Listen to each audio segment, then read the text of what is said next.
Hello. So this is another free lesson Wednesday.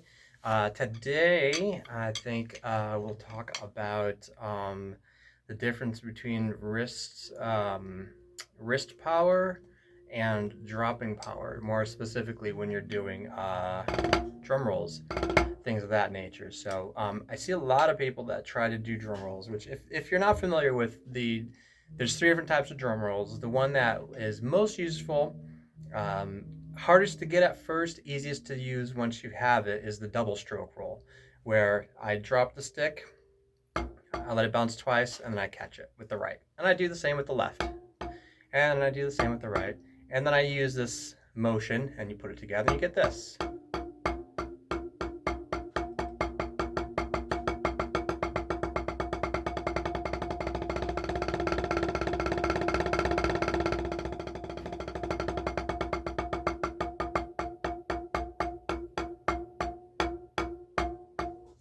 So basically, it's two with each hand. That's the secret to a drum roll.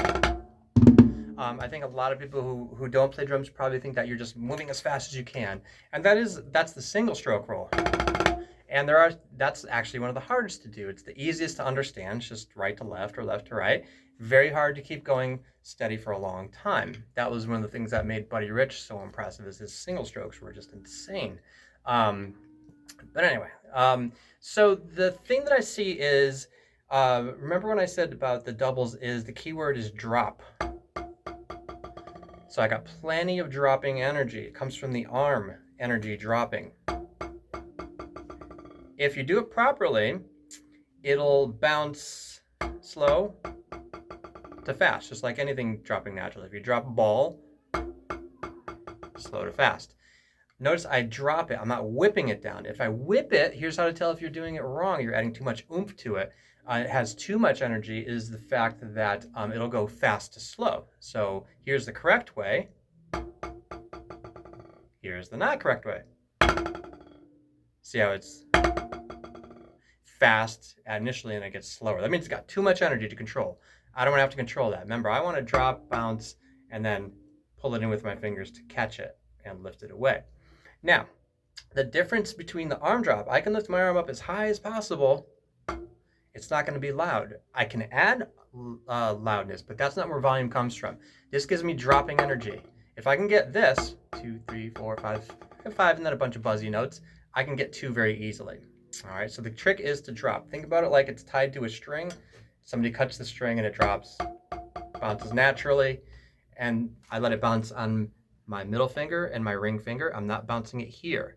If I do this, I'm just going to squeeze the stick, and that's not letting it bounce at all. That's getting you farty notes, and I can't control it. So this is not where you should be squeezing it. In fact, you shouldn't be squeezing it at all. If anything, I'm holding it with the bottom fingers here. Your fingers should always, always, always be on the stick.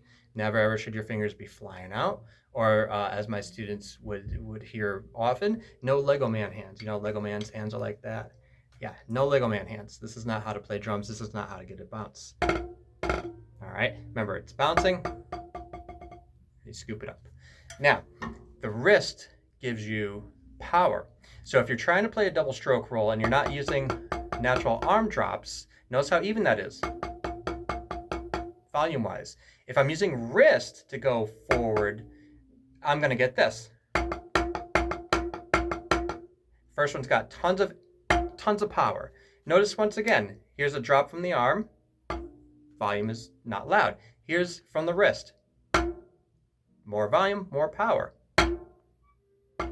So the dropping energy is what we're looking for, not wrists. If I want to add accents and different things, yes, of course, there's plenty of time for wrists, but I'm talking just drum rolls. If you want even rolls, do not do that with your wrist.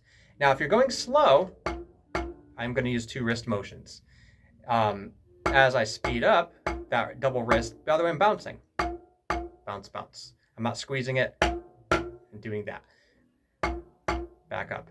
If I speed up, then I switch to drop, bounce, catch.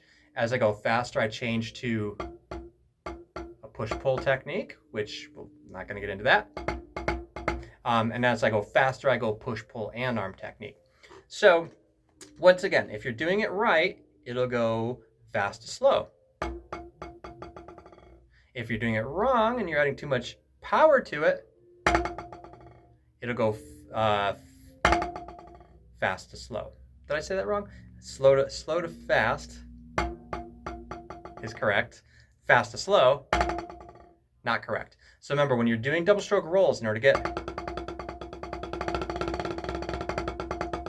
a nice even roll, it's about the arm dropping. It's not about the wrist going forward. This gives you power. This gives you energy. Does this give you energy? Yes, but too much. Here's a cool little trick too. The height of the stick is going to bounce halfway up generally to how much? So it loses half of its energy. So if I start from here, it's going to bounce about here. Pretty good. From here, it's going to bounce about here. Halfway. Halfway.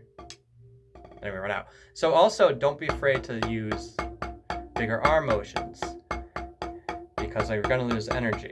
Now, that's the reason why when we use this, it's going to add an accent on the first one. It's going to sound like that instead of even. The first one's got so much power. The second one comes from here, has no power. So it's not even. This, pretty even. This, not even. And it's hard to control. And then we start squeezing and bad things happen. So, drop, bounce, catch, using arm motion, and a little bit goes a long way. I'm not going like crazy, but you know, a little bit goes a long way. Notice what I'm not doing.